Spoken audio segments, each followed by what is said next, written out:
Classes के YouTube channel में आपका स्वागत है। मैं उद्देश गुप्ता।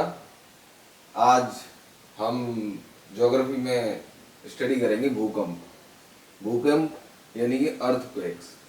ठीक है, तो भूकंप कहते किसे हैं यानी अर्थक्वेक कैसे कहते किसे हैं?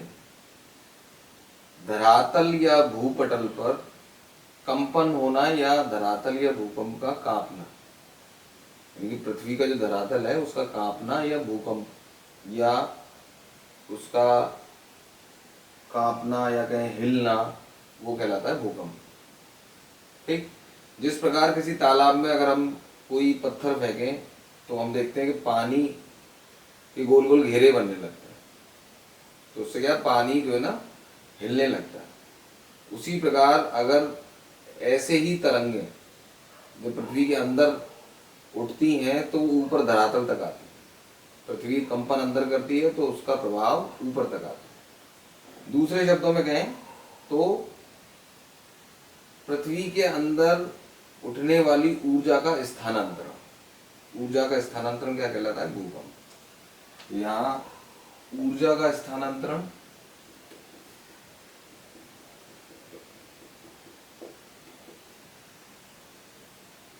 या कहें पृथ्वी के धरातल का कांपना या हिलना क्या कहलाता है? भूकंप कहलाता है। इसके कारण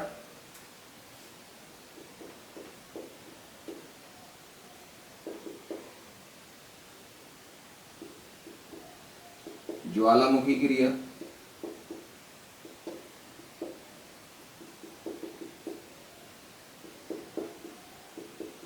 भ्रंशन क्रिया,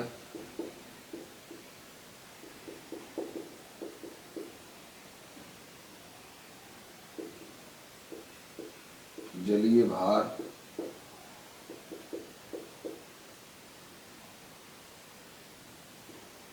एक और है प्लेटों में गतिशीलता आदि। देखिए, कारण कई सारे हैं लेकिन ये प्रमुख कारण है। ज्वालामुखी क्रिया, भ्रंशन क्रिया, जलीय भार और प्लेटों में गतिशीलता। ज्वालामुखी कैसे कि पृथ्वी की ये परतें हैं, यहां कहीं अगर मैग्मा है तो मैग्मा क्या करेगा? चट्टानों को तोड़कर बाहर निकलेगा।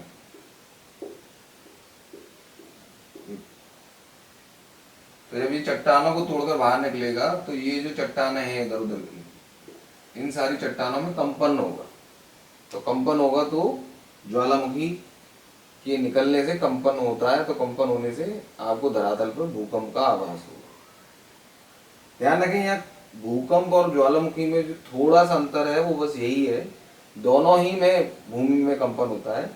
बस ज्वालामुखी में जो पृथ्वी के अंदर का मैग्मा है वो बाहर निकल आता है। ठीक है। दूसरी है भ्रंशन क्रिया। भ्रंशन क्रिया कहें कि जैसे मैंने बताया पृथ्वी के अंदर ये प्लेट्स हैं, चट्टानों की प्लेट्स हैं, तो इन चट्टानों के टूटने से एक रीड वैज्ञानिक हुए थे, उन्होंने सिद्धांत दिया था प्रत्यास्थता का। चट्टानों के बारे में उन्होंने कहा कि कोई भी चट्टान की जो मुड़ने की क्षमता होती है वो एक निश्चित क्षमता होती है, उसके बाद वो टूटती है और टूट के अपनी नियत जगह पे दोबारा आती है। सामान्य तौर पे उसे ऐसा समझ सकते हैं जैसे हम किसी लकड़ी को लें और उसे हम मोड़ते जाएंगे, एक समय ऐसा आएगा जब वो लकड़ी टूटेगी, टूटने के बाद वो ऑटोमेटिक नीचे आएगी। तो वैसे ही अगर प्लेट्स अगर मुड़ती हैं, तो मुड़ने के बाद जब वो टूटेंगी तो अपनी स्थिति में आएंगी, तो अपनी स्थिति में आने पर क्या होगा? हमें धरातल पर भूकंप जैसा अनुभव होगा। ठीक है। ज्वालामुखी क्रिया, भ्रंशन क्रिया, जलीय भार। ऐसा भी संभव होता है कि जैसे महासागरों में पानी का लेवल एक नियत लेवल है, जब उस लेवल से ज्यादा लेवल बढ़ जाता है तो महासागरों के नीचे भी जो पृथ्वी का तल है पृथ्वी का तल है, क्रस्ट का तल है, उस पर दबाव बढ़ता है तो वहां की प्लेट्स टूट जाती हैं। भाई ये मैं पहले आपको मेंटल क्रस्ट में बता चुका हूँ, पृथ्वी की आंतरिक संरचना में ये सागर हैं, सागरों के नीचे भी क्रस्ट रहता है।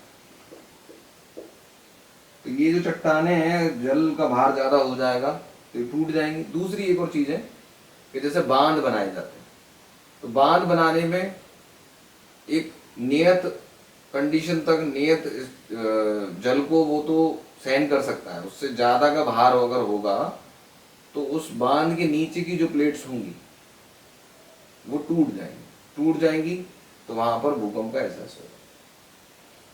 ठीक है, जैसे अभी एक सबसे ऊंचा बांध भी बना है टेरी, तो साइंटिस्ट लोगों ने काफी जांच परख के बनाया है। लेकिन अगर ऐसे बांध, बड़े बड़े ऊंचे ऊंचे बांध, ऊंचे ऊंचे पुल, ऊंची ऊंची बिल्डिंग्स बनाई जा रही हैं, तो ये सब धरातल के जो स्थिति है उसको बदल रही है। तो ये भी एक बहुत बड़े कारण है भूकंप आने। ठीक है, दूसरा प्लेटों में गतिशीलता। जो पृथ्वी के अंदर की प्लेट्स हैं वो चलायमान है, गतिशील है। तो गतिशील होने पर अगर मान लीजिए एक प्लेट दूसरी प्लेट के साथ अगर टकराती है तो दोनों प्लेटों के टकराने से कंपन होगा। एक प्लेट दूसरी प्लेट के अंदर धंसती है तो भी कंपन होगा। यानी प्लेट्सों के आपस में गतिशील होने पर, टकराने पर, टूटने पर, अलग होने पर भी भूकंप की क्रिया होती है। दूसरी चीज, इन चीजों में और सारी चीजें, जैसे जो भूगर्भीय जल है, भूगर्भीय जल ये तो नॉर्मल वाटर है जो आप रिसोर्सेज से बाहर निकालते हैं, हैंडपंप, समरसेबल, ट्यूबवेल। इनके अतिरिक्त जो और नीचे के क्षेत्र में पानी, तो वहां क्या होता है, पृथ्वी गर्म होती जाती है अंदर। मैंने ये पहले ही बता चुका हूं कि पृथ्वी के अंदर जाते जाते हैं तो तापमान, टेम्परेचर बढ़ता जाता है। तो जो अंदर का पानी है वो वेपर बनता है, वाष्प बनता है। वाष्प बनने से जो ऊपर की प्लेट से उन्हें टक्कर मारेगा तो ऊपर जो धरातल है वहां कंपन होगा, तो इससे भी भूकंप की आने की संभावना बन जाती है। एक और चीज जो आजकल मानव द्वारा जनित है, बहुत सारी चीजों में मानव द्वारा कृत्य किए हुए काम ही सामने आते हैं। जैसे रिसोर्सेज से तेल निकाला जाता है, तेल निकाला जाता है पृथ्वी की परतों से, काफी नीचे से। होता क्या है कि लेयर्स में है, जैसे लेयर्स हैं, तो लेयर्स में कहीं ज्यादा है, कहीं कहीं कम है। तो अब इन जगहों के तेल को इकट्ठा करने के लिए यहां से ऊपर से इंजेक्ट किया जाता है पानी, ऊपर से पानी इंजेक्ट किया जाता है जिससे कि ये तेल सुखड़ के एक जगह आ जाए, एक जगह आ जाए और वहां से आसानी से जो खनिज तेल है उसे निकाला जा सके। अभी तेल तो निकला आता है, लेकिन ये पानी जो काफी गहराई में, काफी टेम्परेचर वाली जगह पहुंच चुका है, वहां से निकलना संभव नहीं होता। तो ये पानी वेपर बन के भी चट्टानों से टकराता है, इस कारण भी भूकंप के झटके महसूस होते। ठीक है, तो ये तो थे भूकंप के कारण।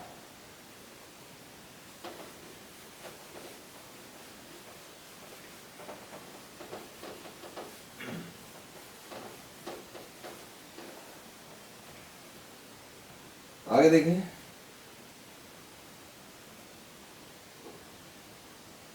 जैसे पृथ्वी है,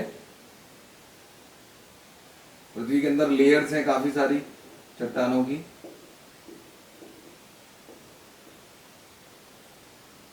मैंने जब इससे पहले जो चैप्टर पढ़ाया था पृथ्वी की आंतरिक संरचना, तो उसमें बताया था कि एस्थेनोस्फीयर, एस्थेनोमंडल से भूकंप, एस्थेनोमंडल से भूकंप और ज्वालामुखी बनने के ज्यादा रीजन बनते हैं, मतलब ज्यादातर क्षेत्र एस्थेनोमंडल से ही उठता है। ठीक है, ये बात ध्यान रखने की है, पूछा जाता है एग्जाम में कि भूकंप और ज्वालामुखी पृथ्वी के किस मंडल से या किस जगह से बनते हैं, तो एस्थेनोस्फीयर या एस्थेनोमंडल। ठीक है, मान लीजिए यहाँ पर भूकंप, यहाँ कोई चट्टान टूटती है या यहाँ कंपन होता है, तो इस स्थान को बोलेंगे हम फोकस। फोकस बोलेंगे या कहेंगे भूकंप मूल। ठीक, तो ये तरंगे यहां से जो निकलेंगी ऐसे करके वो यहां धरातल पर पहुंचेंगी ऊपर, तो इसे बोलेंगे अधिकेंद्र या बोलेंगे एपिसेंटर। भूकंप का मूल यहां बनेगा, यहां चट्टान चटकी, यहां से तरंगे बनी, तरंगे उठ के वो यहां तक पहुंचे, यहां पर आपको भूकंप का अनुमान लगेगा। एक चीज और, ये जहां भूकंप मूल होता है वहां से चलती हैं तरंगे। भाई कोई चट्टान टूटेगी तो वहां पर ऊर्जा निकलेगी, तो ऊर्जा किसमें निकलेगी, तरंगों के रूप में। तो 3 प्रकार की तरंगें निकलती हैं, प्राथमिक या पी वेव्स, दूसरी तरंगे हैं गौण या एस वेव्स, सेकेंडरी वेव्स, तीसरी है धरातलीय या एल वेव्स। ये 3 प्रकार की तरंगें निकलती हैं। ठीक है, यहां से क्वेश्चन बनता है कि भूकंप मूल और अधिकेंद्र के बीच में कितने डिग्री का एंगल रहता है, तो आपको ध्यान रखना है कि 90 डिग्री का एंगल रहता है। ठीक है, अच्छा यहाँ पे प्राथमिक तरंगों की बात करें, पहले प्राथमिक तरंगों को देख लेते हैं।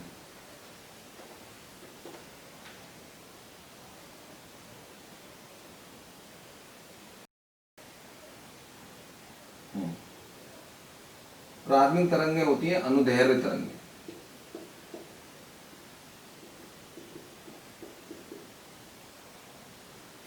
अनुदैर्घ्य तरंगें या कहा जाए ध्वनि तरंग,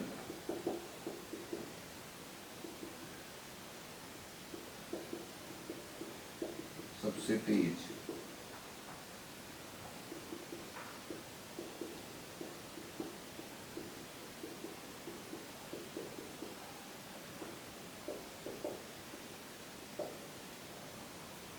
प्राथमिक वेग के बारे में जाना है। अनुदैर्घ्य तरंगें होती हैं, इनका व्यवहार ध्वनि तरंगों की भांति होता है, सबसे तेज होती हैं, सबसे पहले धरातल तक पहुंचती हैं, और ये तरंगें ठोस और तरल दोनों में चल सकती हैं।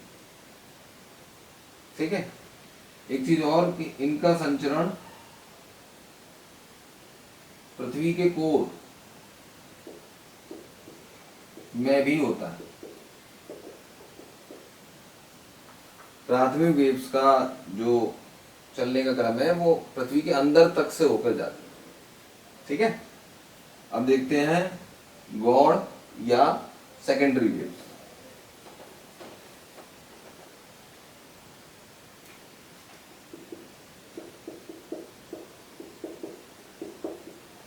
गौण या सेकेंडरी वेव्स, ये अनुप्रस्थ तरंगें होती हैं।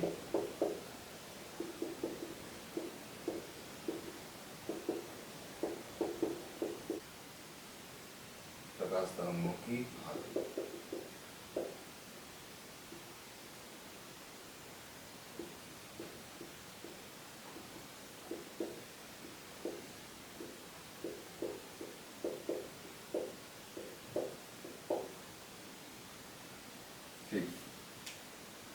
तो गौण या एस वेव्स यानी कि गौण या सेकेंडरी वेव्स। अनुप्रस्थ तरंगे, ये अनुप्रस्थ तरंगे हैं। अनुप्रस्थ तरंगे कौन सी होती है, प्रकाश तरंगे अनुप्रस्थ तरंगे होती है। प्रकाश तरंगों की भांति चलती हैं।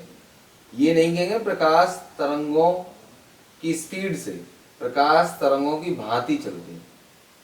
केवल ठोसों में संचरण है, केवल ठोसों में संचरण है, द्रव में, द्रवीय पदार्थों में, उनमें संचरण नहीं है। इसको ऐसे देख लें जरा,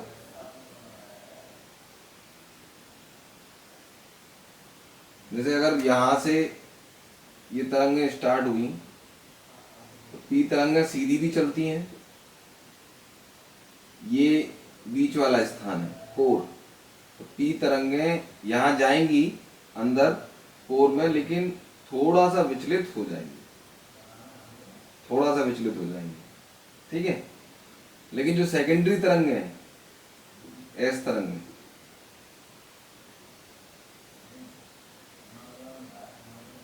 एस तरंगें, वो अंदर नहीं जाती, केवल ठोसों में ट्रेवल करती है। इसी बात से पता चलता है कि पृथ्वी का आंतरिक भाग द्रवीय या प्लाज्मा अवस्था में, मैंने बताया था पहले भी आंतरिक संरचना वाले लेसन में कि इन भूकंपीय तरंगों द्वारा ही पता चला कि पृथ्वी की आकृति आंतरिक रूप से क्या है। तो ध्यान रखना है कि पी तरंगें तो अंदर से भी ऊपर जाती हैं, यानी कि द्रवीय पदार्थों में होकर, और एस तरंगें बीच से होकर, केंद्र से होकर, यानी कि कोर से होकर नहीं जाती, यानी कि इनका संचरण केवल ठोसों में है, ठीक है। इनकी स्पीड पी तरंगों से कम होती है, पी तरंगों से कम, ठीक है। अब आइए अब देखते हैं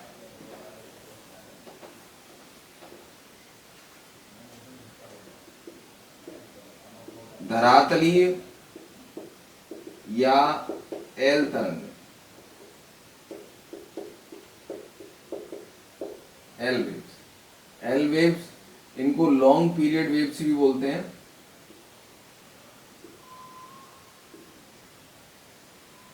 कहीं कहीं इनका नाम लव वेव्स भी है,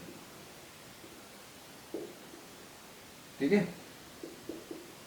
बहुत धीमी होती हैं, धीमी, बहुत विनाशकारी,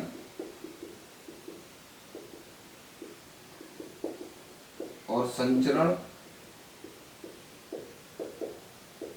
केवल धरातल पर, केवल धरातल पर। जो एल वेव्स हैं बहुत धीमी गति से चलती हैं, विनाशकारी होती हैं। जो पृथ्वी के ऊपर भूकंप आता है तो जो वेव्स काम करती हैं, तो वो ये जो लॉन्ग पीरियड वेव्स हैं, इन्हीं के फलस्वरूप पृथ्वी के ऊपर विनाश का क्रम बनता है। सबसे ज्यादा विनाशकारी तरंगे यही है। संचरण इनका केवल धरातल के ऊपर ही होता है, ठीक है।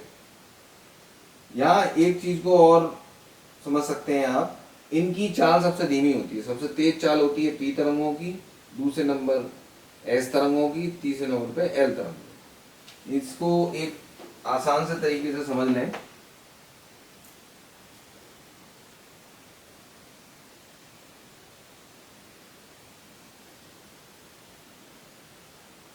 ये जो तरंगे हैं, ये तरंगे हैं पी तरंगे, ये जो तरंगे हैं ये हैं सेकेंडरी एस तरंगे, और ये जो तरंगे हैं ये है एल, ठीक है। अब यहां आप देख रहे हैं कि इनकी तरंग दैर्घ्य बहुत छोटी है, इनकी तरंग दैर्घ्य बहुत छोटी है। तरंग दैर्घ्य छोटी है तो इनकी आवृत्ति तेज होगी, तेजी से चलेगी। यहाँ इसकी तरंग दैर्घ्य जो है थोड़ी सी बड़ी, तो इसकी जो आवृत्ति है वो कम होगी। आप देख रहे हैं इतने छोटे में ये कई बार आवृत्ति कर गई, ये कम बार आवृत्ति करी है, ये और कम कर रही है। ध्यान रखें, इनकी स्पीड ज्यादा, इनकी उससे कम, उससे कम। आवृत्ति सबसे ज्यादा पी तरंग है। कभी पूछने को आ जाए कि इनकी आवृत्ति ज्यादा होती है, तो पी तरंगों की आवृत्ति ज्यादा, उससे कम एस, उससे कम एल। तरंग दैर्घ्य सबसे ज्यादा एल, फिर दूसरे नंबर एस, फिर पी। तो इन चीजों का ध्यान रखना, ठीक है।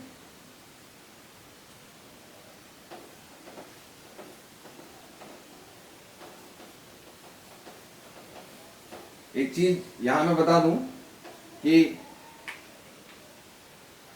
अनुमान, इनको अनुमान लगाना भूकंप आने का अनुमान ही लगाया जाता है, मतलब श्योर नहीं कहा जा सकता कि कब किस तिथि को कब भूकंप आएगा।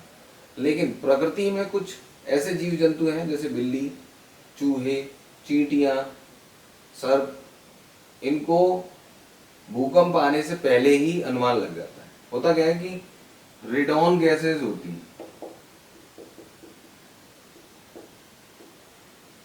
तो जब भूकंप आने से काफी पहले समय से इन रेडॉन गैसों का निकलना शुरू हो जाता है। तो इन रेडॉन गैसों को सामान्य व्यक्ति इनको महसूस नहीं कर पाते, इनको केवल कुत्ते, बिल्ली, चूहे, चींटियां, सर्प ही अनुमान लगा पाते हैं। ऐसा मानते हैं कि लगभग 3-4 दिन पहले चूहों को अनुमान लग जाता है और 10 से 12 दिन पहले जो सर्प होते हैं, सांप होते हैं, उनको अनुमान लग जाता है। ये एक प्रकृति जनित उनको उपहार है कि उन्हीं को ये सब चीजें पता चल पाती है। ठीक है, तो ये पूछने को क्वेश्चन आता है कि भूकंप के समय प्रकृति में किन गैसों की अधिकता हो जाती है, तो रेडॉन गैस। ठीक है, अब आता है भूकंप का मापन।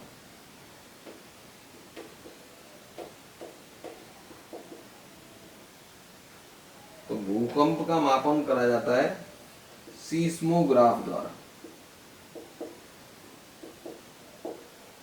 सीस्मोग्राफ द्वारा, या हिंदी में कहें भूकंप लेखी।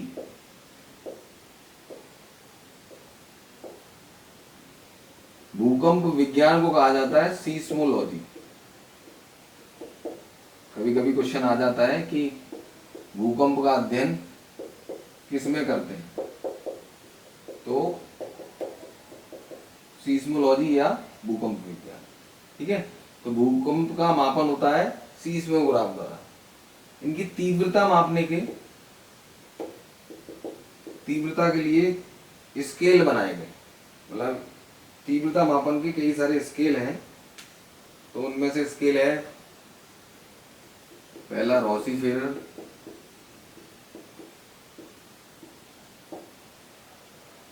दूसरा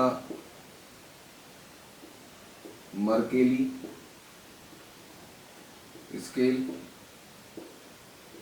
तीसरा रिएक्टर,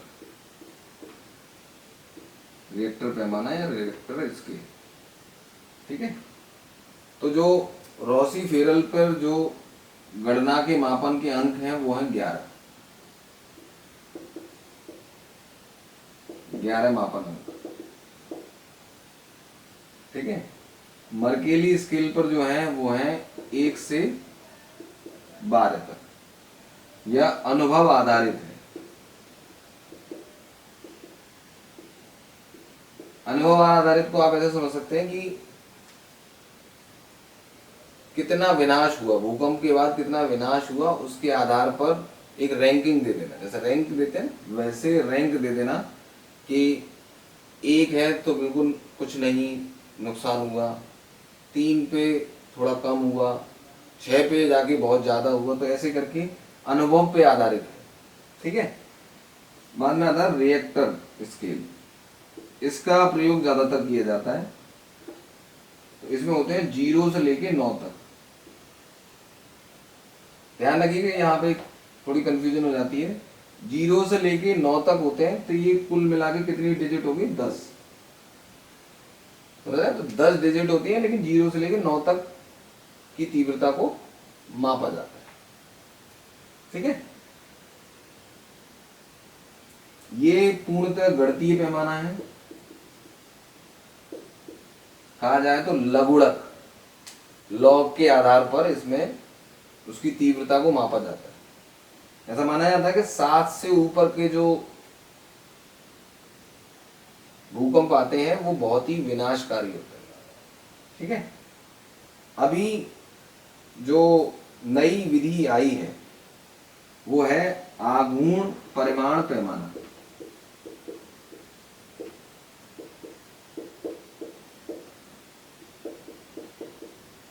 जिसको कहें मोमेंट मैग्नीट्यूड स्केल।